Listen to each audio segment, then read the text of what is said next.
ओम गुरुवे नमः। श्री जोगी पीर धाम से जय गुरुओं पीरों की जय। जोगी की कहते हुए गुरु प्यारी साध संगत का एक सवाल के चौंकी से कैसे बाबा जी की चौंकी, पीर जी की चौंकी, जहाँ और आराध्य इष्ट जो है कृष्ण जी की, रामचंद्र जी की, माता रानी की चौंकी, जितने भी राधे इष्ट है, जैसे कलयुग के अवतारी बाबा पौणारी दुधधारी जटाधारी बाबा जी की चौंकी से किस तरह से, या पीर जी की चौंकी से किस तरह से हमारे काम बनते हैं, किस तरह से चौंकी में जाने से, कीर्तन में जाने से हमारे चाहे संसारिक काम हो चाहे आध्यात्मिक नॉलेज हो, ये दोनों चीजें हमें प्राप्त होती हैं। वेद शास्त्र ग्रंथों पंथों का इसके बारे में क्या कहना। तो कलयुग में कीर्तन प्रधान कीर्तन बताया गया कि कलयुग में जीव को एकमात्र तारने का जो रास्ता है वो है कीर्तन। ये कीर्तन की जो प्रथा है ये नौदा भक्ति से आती है। श्रवण मरण स्मरण, नौदा भक्ति में जो भक्त लोग करते हैं 9 स्टेप होते हैं, जिसमें श्रवण, स्मरण, कीर्तन, पाद सेवन, वंदन, अर्चन, दास, साख्य, आत्मनिवेदन, ऐसे 9 स्टेप होते हैं। उसमें से कलयुग में नौदा भक्ति में से कलयुग में कीर्तन प्रदान। तो कीर्तन का मतलब होता है जो बिजनेस के लिए ना किया जाए, पैसा इकट्ठे करने के लिए ना किया जाए, जिसका उद्देश्य कीर्ति करना भगवान की, या अपने आराध्य इष्ट की, या अपने गुरुदेव की, जिसमें उसकी कीर्ति, उसकी सिफत सलाह की जाए। तो अब एक होता कीर्तन जिसका उद्देश्य हो कि पैसा लेना, हमने पीछे इकट्ठा करना, तो ये कीर्तन की वजह कीर्तन बन जाएगा कि उसका जो उद्देश्य रहा वो ईश्वर प्राप्ति, या बाबा जी से जुड़ना, या बाबा जी से जोड़ना, ये चीज उसका जो भावार्थ है, जो उसका जो लक्ष्य है वो बदल जाएगा। लेकिन जो कीर्तन काल कलयुग में कीर्तन प्रदान कहा गया, अब कुछ लोग ऐसे थे जैसे वहाँ जो भी चढ़ावा आता है वो अच्छे कामों पे लगाते हैं, गरीब लड़कियों की शादी करना, फिर अनाथों को सहारा देना, पशु पक्षियों का गौशाला खिला देना। तो ये वंस अगेन अगर इस तरह से कोई अच्छा काम उस चढ़ावे से करता है, जैसे बकरशाला में बकरा चढ़ाते हैं पौणारी का, तो वो दे के वहाँ पैसे हैं जो लेके वहीं पे स्थान पे लगाए जाते हैं संगत सवालियों के जाने के लिए। तो वंस अगेन जो उसका पीछे का भाव है वो फिर से अच्छा भाव है, और दया करुणा का भाव है, किसी की लोड़मंद की मदद करना का भाव है। तो वो भी जैसे कीर्तन का जो उद्देश्य है वो अगर इस तरह से कोई कर रहा है कीर्तन, और उससे जो उसको जो भी सोर्स ऑफ इनकम होती है उसके लिए वो अच्छे काम ही करता है, वंस अगेन वो कीर्तन ही माना जाता है। लेकिन अगर वो अपनी स्वार्थ सिद्धि के लिए, बिजनेस के लिए, या किसी और चीज के लिए ऐसा कर रहा है, तो धर्मशास्त्र, वेद, पुराण, ग्रंथ, पंथ उसको कीर्तन नहीं मानते हैं। तो कीर्तन का मतलब है भगवान की कीर्ति करना। लेकिन अब कीर्ति भगवान की करनी है या अपने आराध्य इष्ट की करनी है, तो कीर्ति करने के लिए उसका जो अवतार होता है, जैसे पौनारी का, रामचंद्र जी का, कृष्ण जी का, तो उसकी अवतार लीला में उसने जो जो किया होता है।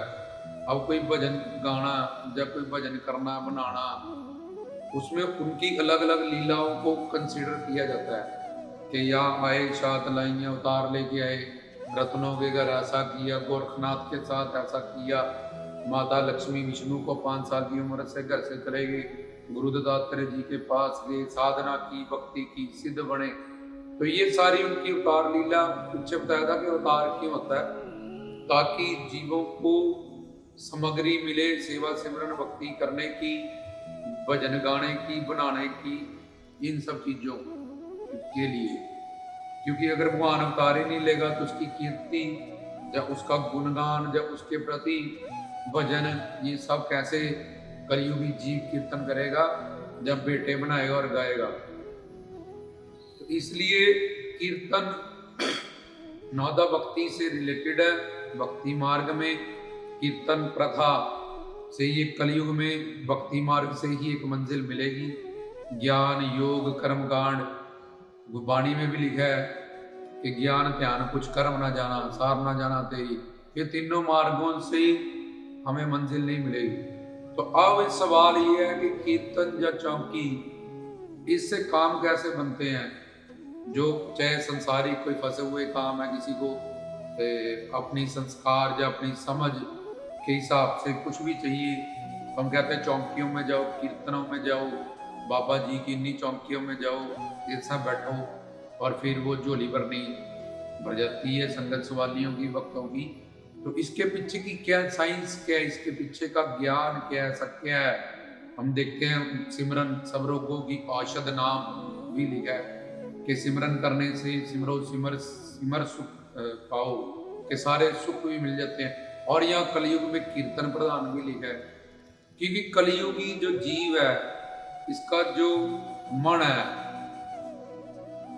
वो और इसकी बुद्धि का विवेक है, और ऊपर से कलयुग में वास्तविक गुरु, एक पूर्ण गुरु का मिलना बहुत मुश्किल है। और कलयुग में राजनीति के हिसाब से यहाँ बहुत रश है, बहुत लोग जाते हैं, तो शायद यहाँ बहुत ज्ञान है, जहाँ यहाँ हमें भी जाना चाहिए।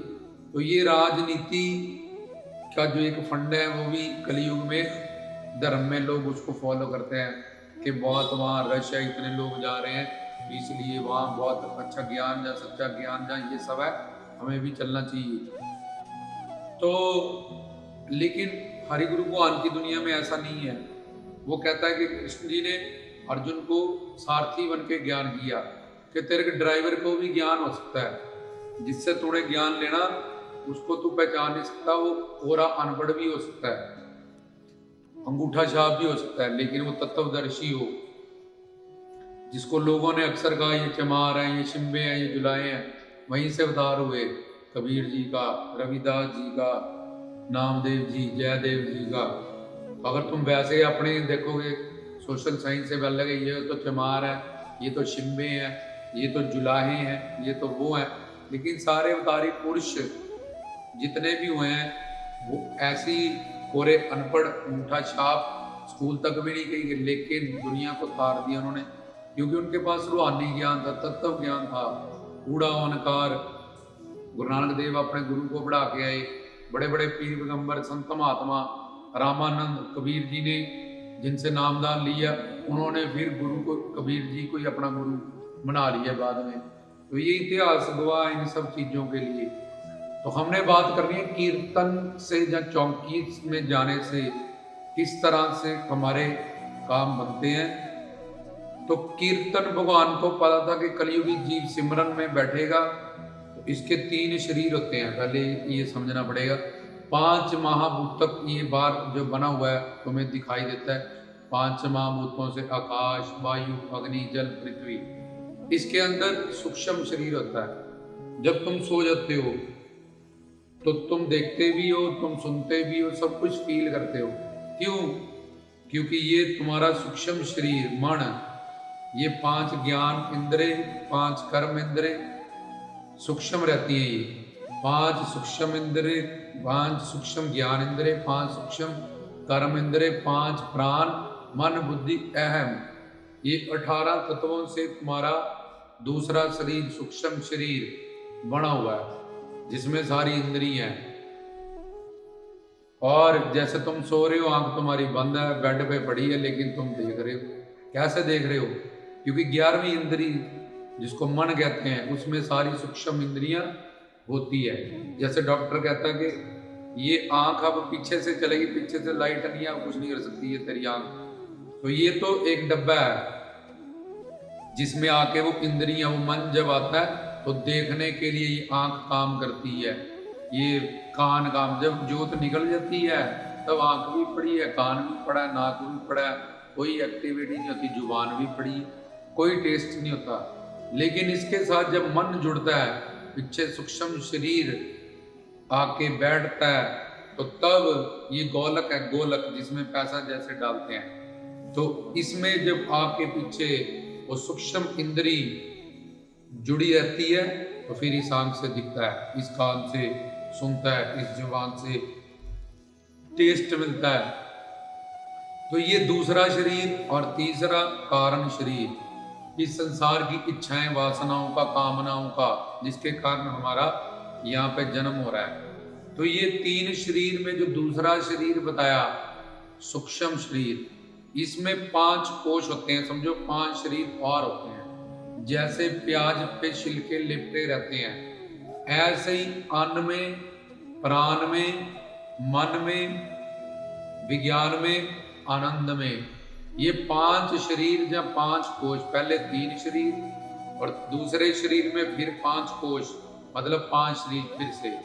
उसमें से जो तीसरा शरीर है, मन में कोश, मनो में शरीर, इसमें अब हमारे 3 शरीर हैं और हमारे 3 ही तरह के कर्म हैं। संचित कर्म, जो अनंत जन्म से पाप पुण्य का हिसाब लेके ये मन में, शरीर में भगवान ने रखा है, हमारे दूसरे शरीर के तीसरे कोश में, जो हमारे साथ है।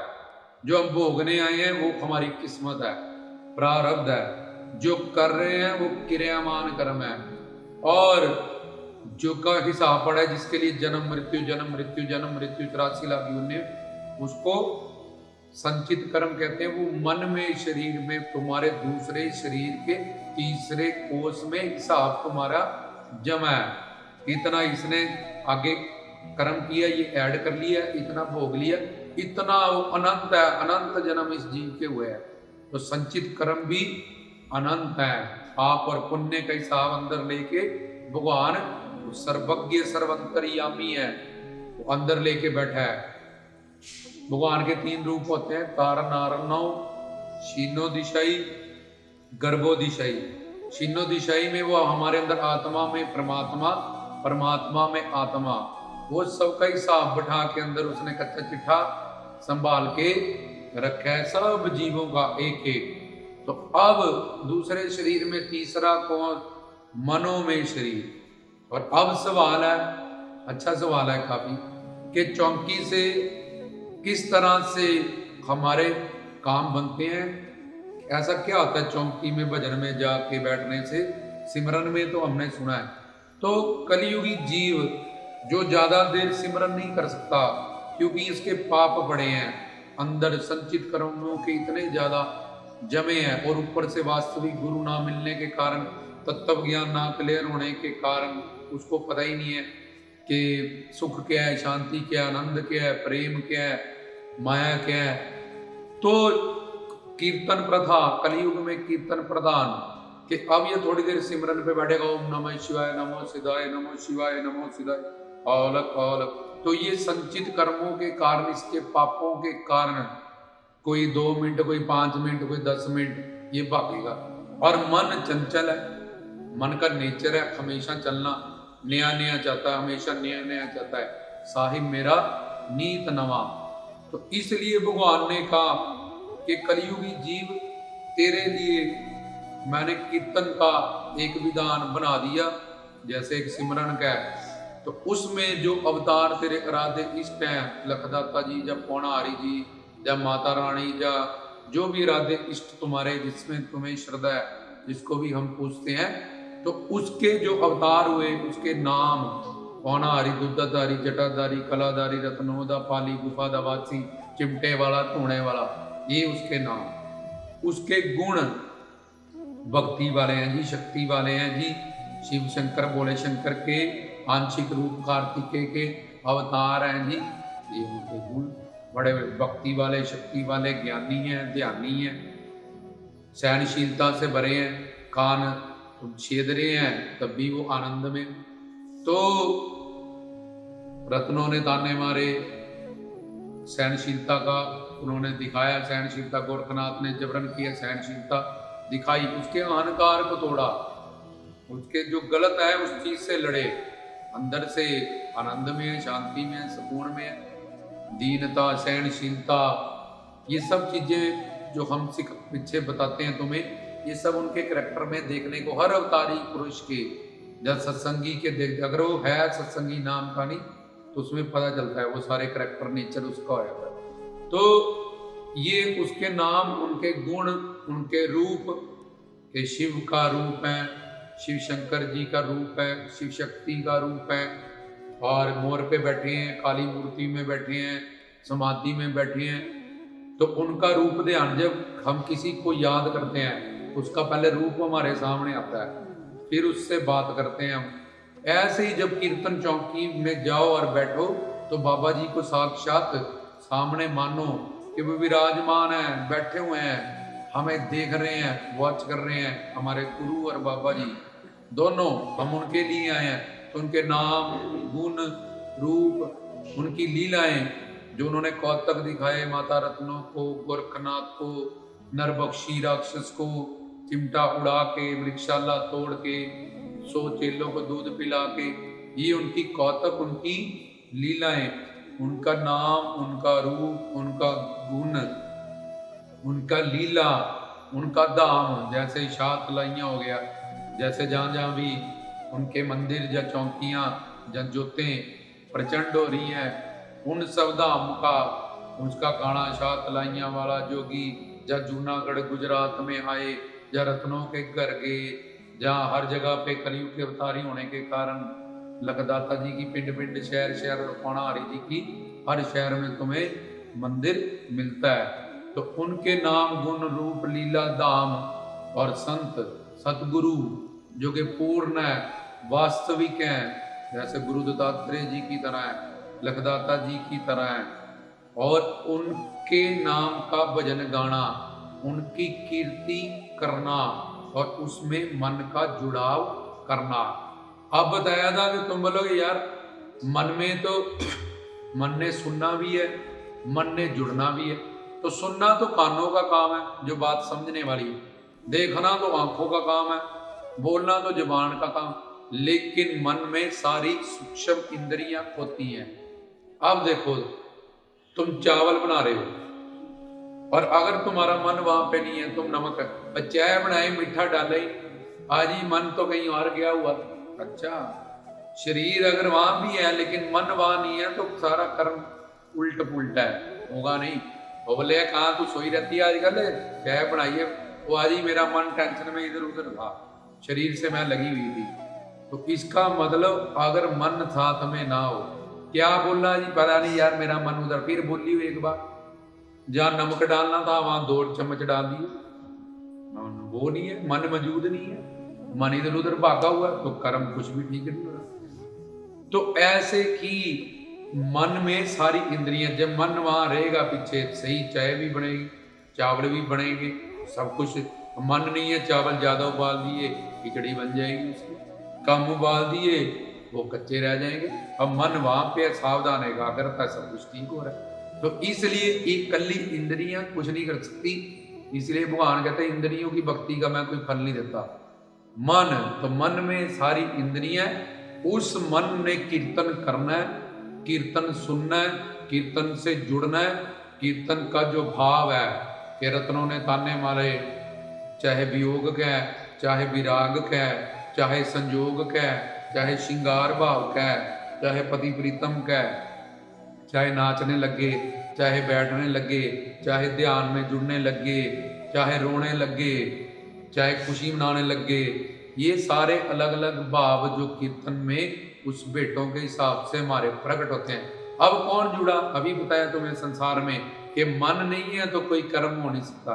तो यहाँ पे इन नाम, गुण, रूप, लीला, धाम में मन को जोड़ना है, और सिमरन में जब जुड़ेगा थोड़ी देर तो फिर भागेगा इधर उधर, इधर उधर उधर भागेगा।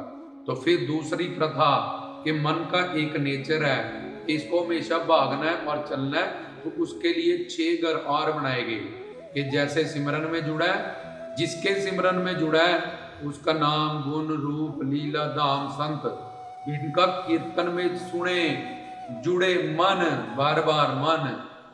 तो मन का उस चौकी से, उस कीर्तन से, उनकी कीर्ति से, बाबा जी से जब वो जुड़ेगा, अब ये मन ने सुना, मन जुड़ा, मन बैठा, उसमें ये अनन्य भाव होना चाहिए। उनके नाम, गुण, रूप, लीला, धाम, संत, इसके अलावा कोई संसार का व्यक्ति, वस्तु मन में नहीं होना चाहिए। क्योंकि बाबा जी शुद्ध है, बाबा जी भक्ति शक्ति वाले हैं। ये मन पापी है, इसमें पाप पड़ा है। और सारे संसारी व्यक्ति, वस्तुएं ये माया के अंडर है। कोई राजस है, कोई तामस है, कोई सात्विक है। और हम तो पहले ही संचित कर्मों से, हमारा समझो बच्चा नहीं हो रहा, हमारे नौकरी नहीं हो रही, हमें कोई बीमारी ठीक नहीं हो रही, ये सब जहाँ हमें नॉलेज लेनी है, भगवत प्राप्ति करनी है, दसम द्वार खोलना है, अपने अंदर की खोज करनी है, अपने मनुष्य जीवन को सफल करना है। तो अब जब मन उसमें बैठेगा, चौकी में मन उसको सुनेगा, मन उसमें जुड़ेगा, चाहे वो नाचेगा वो भगत, चाहे वो आंसू बहाएगा उस भाव से, चाहे जो भी उसका भाव उस कीर्तन में, उस भेंट में, भजन में प्रकट किया जा रहा है, उसके साथ अब उसका मन जुड़ा। तो मन के मनों में शरीर जो तीसरा कोष है, जहां उसके संचित जन्म कर्मों के पाप बढ़े हैं, पाप पुण्य जिनके कारण वो दुख पा रहा है, उसका चाहे संसारिक काम है चाहे कर्तारिक काम है। तो उस बाबा जी की ये 6 जगह पे जो कीर्तन हो रहा है, अनन्य प्रेम की, उनकी इस ज्ञान की ज्वाला से, इस प्रेम की ज्वाला से, इस भक्ति की ज्वाला से, जैसे सोना आग में डालो तो वो शुद्ध हो जाता, आग में डालो शुद्ध हो जाता, आग में डालो तो उसकी गंदगी जलने लगती है, वो भागता है इधर उधर। पर जब बैठे कीर्तन में गए, चौकी में बैठे और जैसे सिमरन में मन को जोड़ते हैं, ऐसे ही कीर्तन से मन से गए, मन से बैठे, मन से सुना, तो वहाँ की भक्ति की, संयोग की, वहाँ के विराग की, जो भी बेटे भजन है, उससे जो बाबा जी की अंदर ज्योत जगेगी, पौना हरि की को, लखदाता की को, कृष्ण जी की को, रामचंद्र की को, माता रानी, जागराता, जागरण, जागरूक होना, ज्योत जगाओ जी, अखंड ज्योति। तो उसमें भी ज्योति जगाते हैं, बाबा जी के भी वहाँ ज्योत जगाते हैं, वहाँ पीरों के भी चिराग। तो ये अंदर जो नाम, गुण, रूप, लीला, धाम की मन में ज्योत जगेगी। इससे वो जो तुम्हें बताया 3 शरीर, दूसरे शरीर का तीसरा कोष, जहाँ पापों का हिसाब बैठा है, जितनी देर तक अनन्य भाव में वो ज्योत जगेगी, चाहे नाचेंगे, चाहे रोएंगे, चाहे बैठेंगे, चाहे ताड़ी बजाएंगे, मन का जुड़ाव होगा, तो उतने हमारे जो कर्म पाप हैं अंदर के, वो जल के भस्म हो जाएंगे। तो जिससे बच्चा नहीं हो रहा था, जिससे फैक्ट्री नहीं चल रही थी, जिससे कोई और काम नहीं हो रहा था, जहाँ हमें भगवत प्राप्ति करनी है, हमें अपने लक्ष्य को प्राप्त करना है और ये 84 लाख जुनियों को कटवाना है।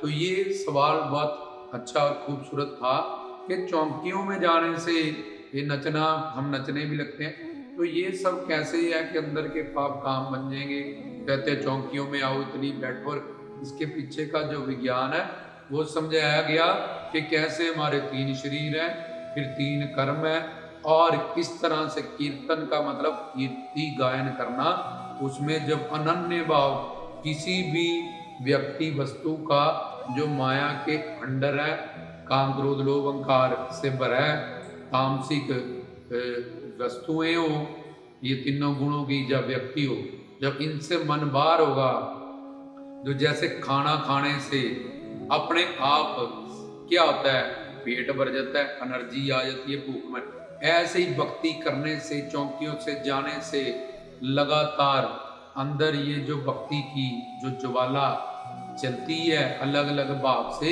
उससे हमारे पाप, जैसे एक पूरा जंगल एक तीली से भस्म हो जाता है, जल के स्वाह हो जाता है, ऐसे ही उस नाम की तीली से, अपने आराध्य इष्ट की भक्ति से, कीर्तन से हमारे अंदर के भाव, अंदर के जो दुष्कर्म है वो नष्ट हो जाते हैं। और चौकियों में जाने से, ये चौकी का मतलब है कि मन से जाना, मन से बैठना, मन से सुनना है। अगर तुम इंद्रियों से बैठे हो, मन तुम्हारा वो चौकी में नहीं बैठे हो, तुम हो तो घर के परिवार में ही बैठे हो। जब वहाँ के लिए गए तो वहाँ के लिए ही तुम्हें बैठना है, तभी तुम्हारा चौकी भरना सफल होगा चौकियों से। और चौकियों में ये होता है कि एक बार जब 40 दिन का ये अभ्यास करेगा, आने लग जाएगा, तो इसको ज्ञान होने लग जाएगा, इसको आनंद मिलेगा, सुकून मिलेगा।